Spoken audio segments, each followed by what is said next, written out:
ಸಮುದಾಯಕ್ಕೆ ಸಪೋರ್ಟ್ ಮಾಡ್ತಾ ಬಂದಿದ್ದಾರೆ. ಯಾಕಂದ್ರೆ ಯಾವುದೇ ಒಂದು ವಿಕಲಚೇತನರಿಗೆ ಅನ್ಯಾಯ ಆದಾಗ ಫಸ್ಟ್ ಫೋನ್ ಮಾಡೋದು ನಮ್ಮ ರಾಮಚಂದ್ರಪ್ಪ ಅವ್ರಿಗೆ. ಉಳಿದವರು ಯಾರು ಸಪೋರ್ಟ್ ಮಾಡ್ತಾರೋ ಇಲ್ಲೋ ಬರ್ತೀನಿ ಅಂತ ಹೇಳಿ ಕೇಟ ಬಸ್ ಹತ್ತೀನಿ ಅಲ್ಲಿರ್ತೀನಿ ಇಲ್ಲತ್ತೀನಿ ಬಂದಿಲ್ಲ. ಆದ್ರೆ ರಾಮಚಂದ್ರಪ್ಪ ಅವರು ಸುಮಾರು ನಾವೊಂದು ಮಹಿಳೆಗೆ ಟೋಯಿಂಗ್ ವಿಚಾರದಾಗ ಸಮಸ್ಯೆ ಆದಾಗ ಬಂದು ನನ್ನ ಜೊತೆ ಮಾತಾಡಿ ಎಲ್ಲ ಪ್ರತಿಭಟನೆಯಲ್ಲಿ ಪಾಲ್ಗೊಂಡು ನಮ್ಮ ಸಮುದಾಯದ ಸಹೋದರೆಲ್ಲ ಸೇರಿ ಅವತ್ತಿನ ದಿವಸ ಆ ಮಹಿಳೆಯನ್ನ ನಾವು ರಕ್ಷಣೆ ಮಾಡಿದಂಥ ಘಟನೆಗಳೇ ಆಗಿದಾವೆ. ಹಾಗೆ ದೌರ್ಜನ್ಯಗಳನ್ನು ತಡೆ ನಡೆಯೋದನ್ನು ಕಮ್ಮಿ ಆಗಿದಾವೆ. ಈಗ ಹಾಗೇನಾದ್ರು ಆದಲ್ಲಿ ನಮಗೆ ಫೋನ್ ಮಾಡ್ತಾ ಇದ್ರೆ ನಾವು ಅಲ್ಲೇ ಸಾಲ್ವ್ ಮಾಡ್ತಾ ಇದ್ವಿ. ಏನು ವಿಷಯ ಅಂದ್ರೆ ಈ ಕಳೆದ ಬಜೆಟ್ನಲ್ಲಿ ವಿಕಲಚೇತನರಿಗೆ ಯಾವುದೇ ರೀತಿಯಾದಂಥ ಘೋಷಣೆಯನ್ನು ಮಾಡಿಲ್ಲ ಸರ್ಕಾರ. ಯಾಕೆ ಮಾಡಿಲ್ಲ ಅಂದ್ರೆ ನಮ್ಮ ಒಗ್ಗಟ್ಟಿನ ಕೊರತೆ ಕಮ್ಮಿ ಐತೆ ಇಲ್ಲ, ನಮ್ಮ ಕಡೆ ಒಗ್ಗಟ್ಟಿಲ್ಲ. ಯಾಕಂದ್ರೆ ಇವ ಸಂಘಟನೆ ಮಾಡಿದ ಅವ ಸಂಘಟನೆ ಮಾಡಿದ ಅದು ಅಲ್ಲ, ಎಲ್ಲರೂ ಒಗ್ಗಟ್ಟಾಗಿ ನಿಂತ್ಕೊಂಡು ನಮ್ಮ ಸಮುದಾಯದ ಅಭಿವೃದ್ಧಿಗೆ ನಾವು ಭದ್ರಾಗಬೇಕು.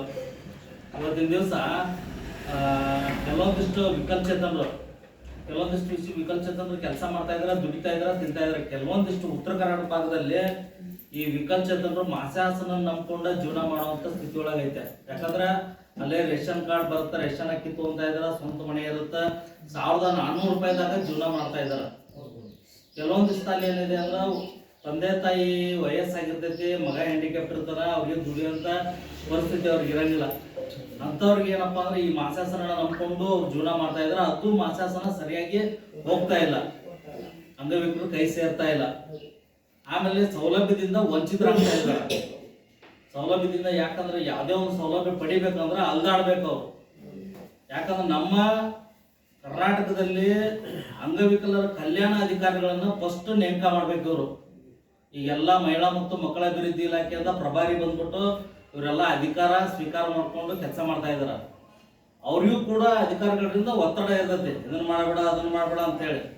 ಹಾಗಾಗಿ ಫಸ್ಟ್ ನಮ್ಮ ಅಂಗವಿಕಲರ ಕಲ್ಯಾಣ ಅಧಿಕಾರಿಗಳನ್ನ ಸರ್ಕಾರ ಕೂಡಲೇ ನೇಮಕ ಮಾಡ್ಬೇಕು ಅವ್ರನ್ನ. ಆಮೇಲೆ ಸರ್ಕಾರ ಎಲ್ಲರಿಗೂ ಕೂಡ ಈ ಮಹಿಳೆಯರಿಗೆ ಉಚಿತವಾಗಿ ಈಗ ಪ್ರಯಾಣ ಕೊಟ್ಟಿದೆ, ಬಸ್ ಪಾಸ್. ಓಕೆ, ನಮ್ಮ ಸಮುದಾಯಕ್ಕೂ ಕೊಡ್ಲಿ ಉಚಿತವಾಗಿ, ರಾಜ್ಯಾದ್ಯಂತ ಅವರು ಉಚಿತವಾಗಿ ಅವರು ಸೌಲಭ್ಯ ಕಲ್ಪಿಸ್ಕೊಡ್ಲಿ. ಆಮೇಲೆ ಮಹಿಳೆಯರಿಗೆ, ನಮ್ಮ ಸಹೋದರಿಗೆ ಆಲ್ರೆಡಿ ಈಗ 2000 ರೂಪಾಯಿ ಬರ್ತಾ ಇದೆ, ಅವ್ರಿಗೆ ಬರ್ತಾ ಇದೆ ಅಂತ ಹೇಳ್ತಾ ಇದ್ದಾರೆ. ಯಾರಿಗೆ ಕೈ ಎಷ್ಟು ಸೇರೈತೋ ಗೊತ್ತಿಲ್ಲ, ಬರ್ತಾ ಇದೆ ಅಂತ ಹೇಳ್ತಾ ಇದೆ ಸರ್ಕಾರ. ಓಕೆ, ಅದ್ರ ನಮ್ಗೆ ಈ 1400 ರೂಪಾಯಿ ಕೊಡ್ತಾ ಇದೆಯಲ್ಲ, ಇನ್ನೂ 600 ರೂಪಾಯಿ ಹೆಚ್ಚುವರಿ ಆಗಿ ಕೊಡ್ಲಿ.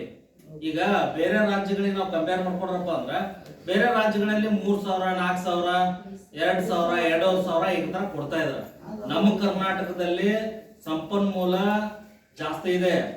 ನಮ್ದು ತಮಿಳುನಾಡು ಮತ್ತೆ ಆಂಧ್ರ ಪ್ರದೇಶ ಅವೆಲ್ಲ ನೋಡಿದ್ರೆ ಕರ್ನಾಟಕ ಸಂಪನ್ಮೂಲ ಅಭಿವೃದ್ಧಿ ಒಳಗ ಹೆಚ್ಚಿದೆ. ಹಾಗಾಗಿ ನಮ್ಮ ವಿಕಲಚೇತನರಿಗೆ, ನಮ್ಮ ಸಮುದಾಯಕ್ಕೆ ಮಾಸಾಸನ ಹೆಚ್ಚು ಮಾಡಲಿ. ಆಮೇಲೆ ಅವ್ರದೇ ಆದಂತ ಅವರಿಗೆ ಉದ್ಯೋಗಗಳನ್ನು ಕಲ್ಪಿಸ್ಲಿ. ಈಗ ಹೇಳಿದ್ರು ಹಿರಿಯರು, ಈ ಬೆಂಗಳೂರು ನಗರದಲ್ಲಿ ಸಾಕಷ್ಟು ಈಗ ಹಾಸ್ಪಿಟಲ್ ಆಗಿರ್ಬೋದು, ಬೇರೆ ಬೇರೆ ಕಂಪನಿಗಳಲ್ಲಾಗಿರ್ಬೋದು ಲಿಫ್ಟ್ ಆಪರೇಟರ್ ಕೊಡ್ಬೋದಲ್ಲ ಅವ್ರಿಗೆ. ಲಿಫ್ಟ್ ಆಪರೇಟರ್ ಕೊಡ್ರಪ್ಪ ಅಂದ್ರೆ ಅವ್ರ ಜೀವನ ಅವ್ರು ನಡೆಸ್ಕೊಂಡು ಹೋಗ್ತಾರ. ಓಕೆ, ಹಾಗಾಗಿ ಅವನ್ನೆಲ್ಲ ಕಲ್ಪಿಸ್ಬೇಕು. ಆಮೇಲೆ ಬೇರೆ ಜಿಲ್ಲೆಯಿಂದ ಬರ್ತಾ ಇರ್ತಾರ, ರಾಜ್ಯದಲ್ಲಿ ಬೇರೆ ಜಿಲ್ಲೆಯಿಂದ ಬರ್ತಾ ಇರ್ತಾರ. ಅವ್ರಿಗೆ ಲಾಡ್ಜ್ ಮಾಡ್ಕೊಂಡು ಇರುವಂತ ಶಕ್ತಿ ಬೆಂಗಳೂರಲ್ಲಿ ಇಲ್ಲ. ಅವ್ರಿಗೊಂದು ಸಮುದಾಯ ಭವನ ಕಟ್ಟಿಸ್ಬೇಕು.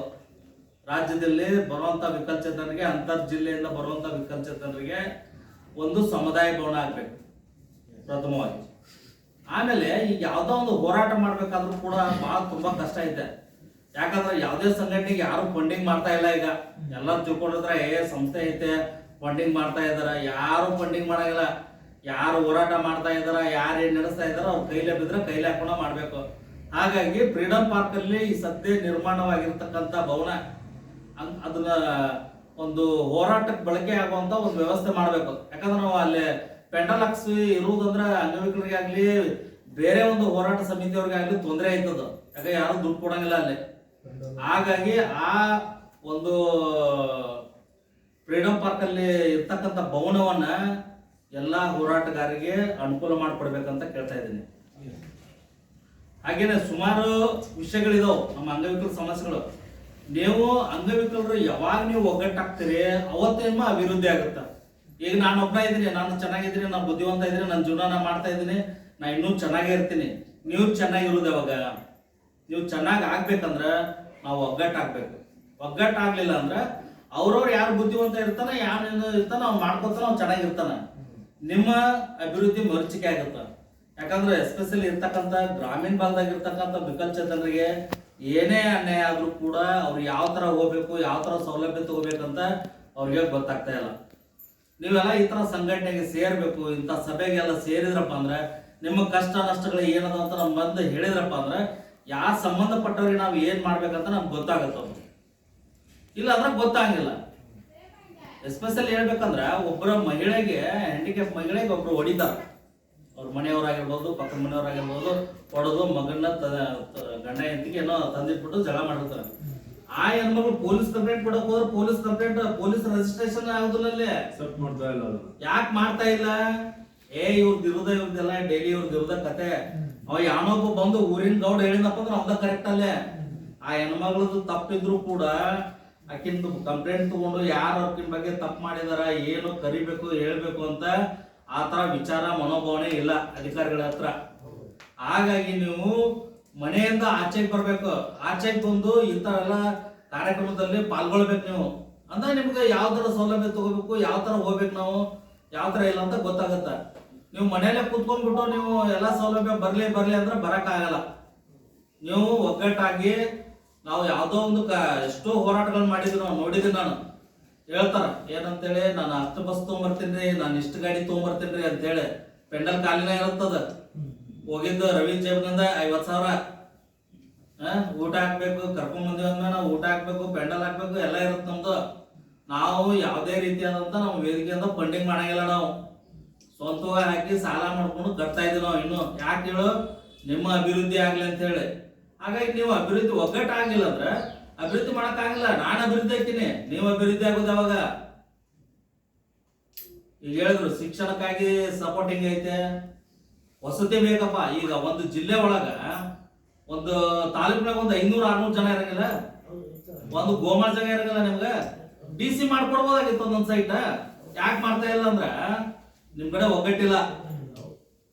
ಈಗ ರವಿ ಬರ್ತಾನ, ನಾಳೆ ಇನ್ನೊಬ್ಬ ಬರ್ತಾನ, ಮತ್ತೆ ಮಗದೊಬ್ಬ ಬರ್ತಾನ ಅಂತ ಹೇಳಿ ನಿಮ್ಮಲ್ಲಿ ಒಗ್ಗಟ್ಟಿಲ್ಲ. ಎಲ್ಲರೂ ಒಗ್ಗಟ್ಟಾಗಿ ನಿಂತ್ಕೊಂಡ್ರೆ ನಿಮ್ಗೆ ವಸತಿನೂ ಆಗುತ್ತ, ಶಿಕ್ಷಣನೂ ಸಿಗುತ್ತ, ಉದ್ಯೋಗನೂ ಸಿಗುತ್ತ.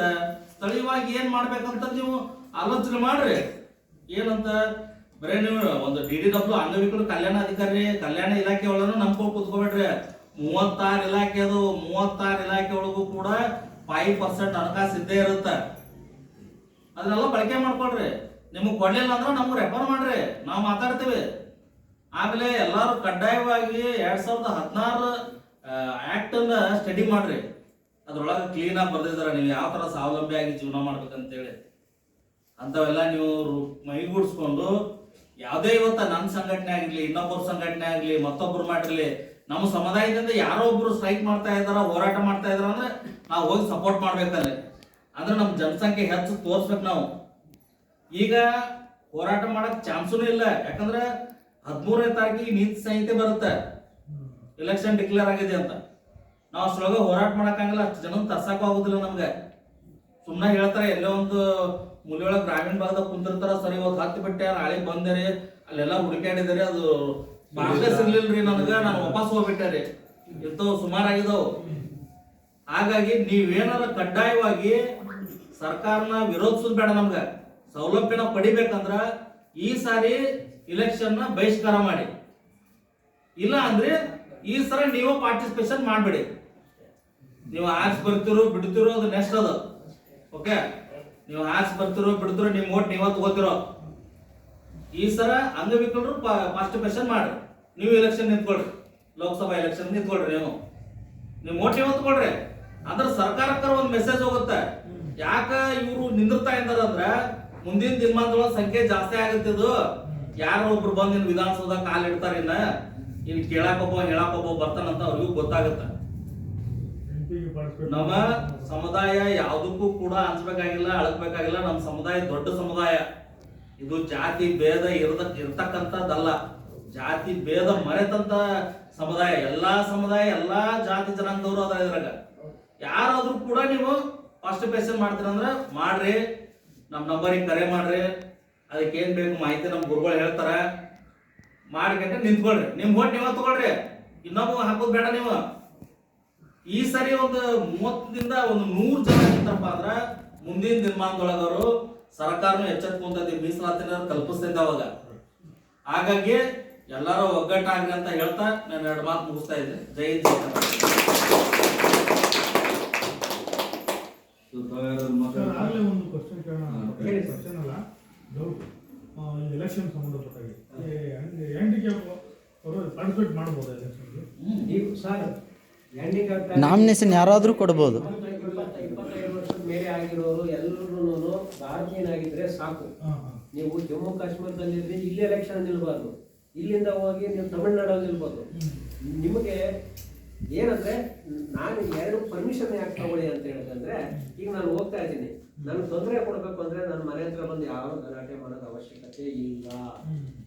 ನಾನು ನಿಲ್ಬಾರ್ದು ಅಂತ ನಿಮ್ಗೆ ಇಷ್ಟ ಇದೆ, ನಿಮ್ಮ ಮನಸ್ಸಲ್ಲಿದೆ ಅಂದ್ರೆ ನಾನು ಹೋಗ್ತಾ ಇರ್ಬೇಕಾದ್ರೆ ಸುಮ್ಮನೆ ಹಂಗೆ ಅಂದ್ಬಿಟ್ಟು ಗಾಡಿಯಲ್ಲಿ ಹೋಗ್ತಾ ಹಿಂಗೆ ಅಂದ್ಬಿಟ್ಟು ಹೋದ್ರೆ ನಾನು ಕಿತ್ತೋಗ್ತೀನಿ.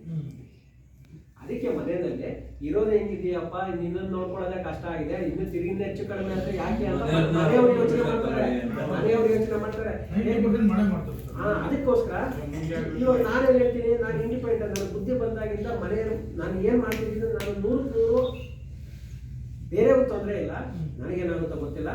ಸತ್ಯ ನಿಜ ಸತ್ಯವಾಗಿ ನಾನು ಹೇಳ್ತೀನಿ. ಈಗ ನಾಳೆ ಹೊರಗಡೆ ನಾನು ಹೋಗ್ಬೇಕಾದ್ರೆ ಮನೆ ರೀಚ್ ಆಗೋದು ನನಗೆ ಏನಾಗುತ್ತೋ ಗೊತ್ತಿಲ್ಲ.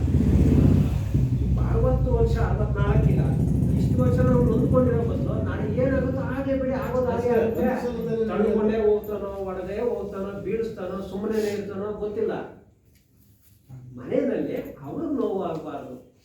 ಅವನು ಒಂದು ಇದರಿಂದ ಮನೆಗೆ ಪರ್ಮಿಷನ್, ಮನೆ ಓಟ್ ಬಿದ್ರೆ ಸಾಕು. ಮನೆಯವ್ರಿಗೆ ಯಾರಿಗೂ ಇಷ್ಟ ಇಲ್ವಾ, ನನ್ನ ನೋಟು ಬರುತ್ತೆ ಅಂದ್ರೆ ನಿಂತ್ಕೊಂಡ್ರೆ ಸಾಕು. ನಮ್ಮ ಸಮುದಾಯಕ್ಕೆ ಒಳ್ಳೇದಾಗುತ್ತೆ, ನನಗೂ ಒಳ್ಳೇದಾಗುತ್ತೆ. 99% ಮನೆಯವ್ರು ಯಾರು ಒಪ್ಪಿಗೆ ಕೊಡಲ್ಲ. ಅದು ನಮ್ಮ ಅಲ್ಲ, ಮನೆಯಲ್ಲಿ ಹೇಳಿ ಅದು ಅದು ಮನೆಗೆ ಸಂಬಂಧಪಟ್ಟಿದ್ದು. ಹೊರಗಡೆ ಬಂದ್ರೆ ನೀವೆಲ್ಲ ನನ್ನ ಜೊತೆ ಇರ್ತೀರಾ. ನಮ್ಮ ಮನೆಯಲ್ಲಿ ಏನಾದ್ರು ಸಮಸ್ಯೆ ಇದ್ರೆ ಯಾರು ಬರಲ್ಲ, ಅವರವರು ಸಂಸಾರದಲ್ಲಿ ಅದು ಅಲ್ಲೇ ಇರ್ತದೆ. ಅದೇ ಅದು ಹೋಗ್ತದೆ. ಈಗ ನಾನು ಏನು ಮಾಡ್ತಾ ಇದ್ದೀನಿ, ನಮ್ಮ ಮನೆಯಲ್ಲಿ ಯಾರಿಗೂ ಇಷ್ಟ ಇಲ್ಲ, ಆದ್ರೆ ಇವನು ಯಾರ ಮಾತು ಕೇಳಲ್ಲ ಅಂತಂದೇಳಿ ನಮ್ಮ ಬಂಧು ಬಳಗದಿಂದ ಹಿಡಿದು ಯಾರು ನನಗೆ ಬುದ್ಧಿ ಹೇಳಕ್ ಬರೋದಿಲ್ಲ. ಅವ್ರ ಜನಕ್ಕೆ ನಾನು ಬುದ್ಧಿ ಹೇಳ್ತೀನಿ, ನನಗೆ ಯಾರು ಬುದ್ಧಿ ಹೇಳಕ್ಕಲ್ಲ. ನೀವು ಉದ್ಧಾರ ಆಗೋದು ನೋಡು ಅಂತ ಹೇಳ್ತಾರೆ. ಮನೆ ಮಾಡಿಲ್ಲ, ಮಗನಿಗೆ ಹೆಣ್ಣು ನೋಡ್ತಾ ಇದ್ದೀವಿ, 27 ವರ್ಷ 28 ವರ್ಷ, ಸ್ವಂತ ಮನೆ ಇದೆ, 40 ವರ್ಷದ ಕೆಲಸ ಮಾಡ್ತೀಯಾ, 1000 ಜನಕ್ಕೆ ವಿದ್ಯಾಭ್ಯಾಸ ಕೊಡ್ತೀಯ, 100 ಜನಕ್ಕೆ ಸಾಕ್ತಾ ಇದೀಯ, ಇವತ್ತು ಸಾಕ್ತಾ ಇದೀಯಾ, ನೀನು ಒಂದು ಮನೆ ಮಾಡೋಕ್ಕಾಗಿಲ್ವಾ, ಎಲ್ರಿಗೂ ಹೇಳ್ತಾ ಇದೀಯಾ ಅಂತ ಹೇಳ್ತಾರೆ. ನನಗೆ ಹೇಳ್ತಾರೆ ಕರೆಕ್ಟು.